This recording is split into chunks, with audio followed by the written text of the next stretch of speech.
Hello everyone, स्वागत है आप सभी लोगों का कल्याण इंस्टीट्यूट यूट्यूब चैनल पे। आज हम इस वीडियो के अंतर्गत उपभोग का सापेक्ष आय सिद्धांत यानी कि रिलेटिव थ्योरी ऑफ कंजम्पशन को जानने और समझने का प्रयास करेंगे कि ये जो उपभोग का सापेक्ष आय सिद्धांत है ये किसने दिया, ये क्या है और इसके माध्यम से क्या कहने का प्रयास किया गया। तो आज की इस वीडियो के अंतर्गत हम यही समझेंगे, तो आप इस वीडियो को अंत तक जरूर देखिएगा और अगर चैनल को अभी तक सब्सक्राइब नहीं किया तो चैनल को जरूर सब्सक्राइब कर दीजिएगा। तो चलिए समझते हैं कि उपभोग का सापेक्ष आय सिद्धांत ये दरअसल है क्या। उपभोग का सापेक्ष आय सिद्धांत, इसका प्रतिपादन प्रोफेसर जेम्स डुसनबरी ने किया, यानी कि डुसनबरी के द्वारा इस उपभोग का सापेक्ष आय के सिद्धांत को विकसित किया। और डुसनबरी ने केन्स द्वारा प्रतिपादित जो उपभोग सिद्धांत है उस उपभोग सिद्धांत का दो बातों पर इन्होंने विरोध किया। वो किस बातों पे किया कि प्रत्येक व्यक्ति का उपभोग स्तर स्वतंत्र न होकर वो दूसरों पर निर्भर करता है। डुसनबरी कहते हैं कि प्रत्येक व्यक्ति का जो उपभोग स्तर है वो स्वतंत्र नहीं होता है, वो दूसरों पर निर्भर करता है। वो किस तरह से करता है वो आगे इस सिद्धांत में बताया गया है, जिसको हम आगे समझेंगे। और दूसरा, उपभोग समय में परिवर्तनीय नहीं होते हैं, ये अपरिवर्तनीय होते हैं। यानी कि जो डुसनबरी ये कहते हैं कि जो उपभोग है वो हमारा समय के साथ परिवर्तित नहीं होता है, ये अपरिवर्तनीय होता है। और इन्हीं दो चीजों को इन्होंने डुसनबरी ने अपने इस उपभोग का सापेक्ष आय सिद्धांत में आगे विस्तार पूर्वक बताया है। डुसनबरी के अनुसार लोग निरंतर ऊंचे उपभोग स्तर की ओर बढ़ना चाहते हैं। लोग ये चाहते हैं कि किस तरह से हम निरंतर अपने स्टैंडर्ड को हम बढ़ाते चले जाएं और अपने धनी पड़ोसियों और साथियों उनके उपभोग ढांचे से वो स्पर्धा करते हैं और स्पर्धा वो बढ़ाना चाहते हैं। वो किस तरह से जो उनके धनी जो पड़ोसी है, साथी है, उनसे वो स्पर्धा करते किस तरह से उनके स्टैंडर्ड के साथ उनका जीवन स्तर भी आगे बढ़ता रहे, उनसे वो स्पर्धा करते हैं। और इसी प्रकार उपभोक्ताओं के जो अधिमान है वो एक दूसरे पर निर्भर करते हैं।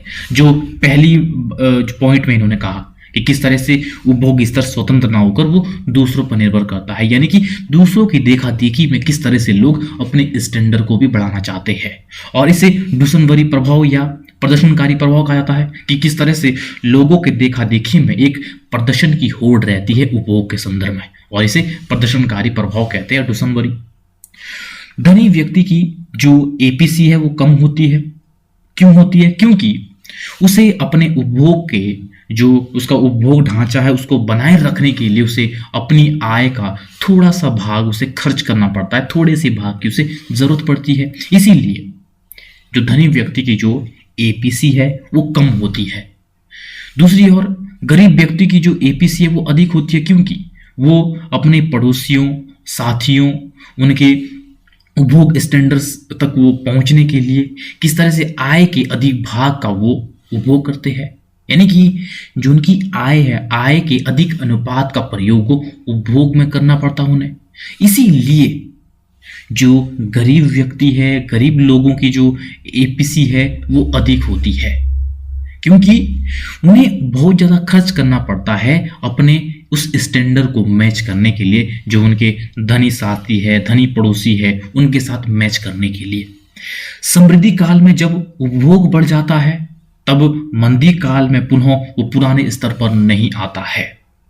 जो सेकंड पॉइंट में यहाँ पे जो बात कही गई है कि समय के साथ परिवर्तनीय नहीं होता है उपभोग, वो अपरिवर्तनीय होता है, वो बात यहाँ पे बताई गई है कि समृद्धि काल में जब हमारे पास पैसा होता है, जब हम धनी होते हैं, उस दौरान जो हमारा उपभोग बढ़ता है, और जब डाउन फ्लो आता है, जब हमारे पास पैसा नहीं होता है, तो उस दौरान हम किस तरह से अपने पुराने स्तर पर नहीं आते हैं। हम मंदी काल में पुनः अपने वो पुराने स्तर जो हम पहले उपभोग करते थे, नाम मात्र उपभोग करते थे, केवल जीने के लिए करते थे, उस स्तर पर हम नहीं आते हैं। उपभोग का ऊंचा स्तर बनाए रखने के लिए लोग अपनी पुरानी बचतों का प्रयोग करते हैं, जिसे हम रेचेट प्रभाव कहते हैं। रेचेट प्रभाव इसे ही कहते हैं कि किस तरह से समृद्धि काल में जब उपभोग बढ़ता है और मंदी काल में हम पुराने स्तर पर नहीं आते हैं। हम उसी स्टैंडर्ड को मेंटेन करते हैं। वो हम कैसे मेंटेन करते हैं? बचतों के द्वारा, जो हमारी सेविंग होती है और जिसे हम रेचेड प्रभाव कहते हैं। दीर्घकाल में जब आय बढ़ती है तब अल्पकाल में उपभोग क्रिया ऊपर की ओर चली जाती है। यानी कि दीर्घकाल में जब आय बढ़ती है तब अल्पकाल में उपभोग क्रिया ऊपर चली जाती है, परंतु जब आय घटती है तब उपभोग क्रिया घटकर वो प्रारंभिक स्थिति में नहीं आती है, जो हमने यहाँ पे इस पहले वाले पॉइंट में समझा कि जब समृद्धि होती है तो हमारा उपभोग बढ़ता है, मंदी में हम पहले की स्थिति में नहीं आते, हम उसी स्टैंडर्ड को मेंटेन करते हैं, जो कि हम उस खर्च को पूरा करने के लिए किस तरह सेविंग में से उसको खर्च करते हैं।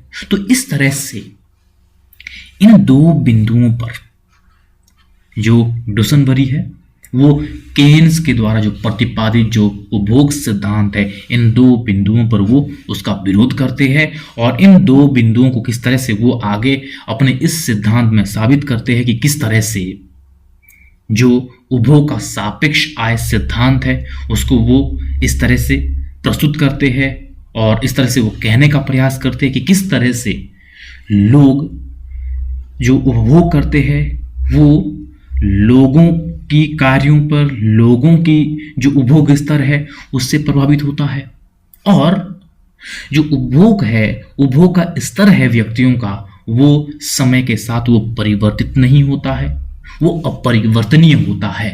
तो इस तरह से ये जो सिद्धांत है उपभोग का सापेक्ष आय सिद्धांत, इसको हमने आज इस वीडियो के अंतर्गत समझा। तो मुझे उम्मीद है कि आपके लिए जो ये वीडियो है, ये वीडियो काफ़ी उपयोगी रहा होगा। और अगर चैनल को अभी तक सब्सक्राइब नहीं किया तो चैनल को जरूर सब्सक्राइब कर दीजिएगा और मुझे दीजिएगा इजाज़त। और आप सभी लोगों का बहुत बहुत शुक्रिया।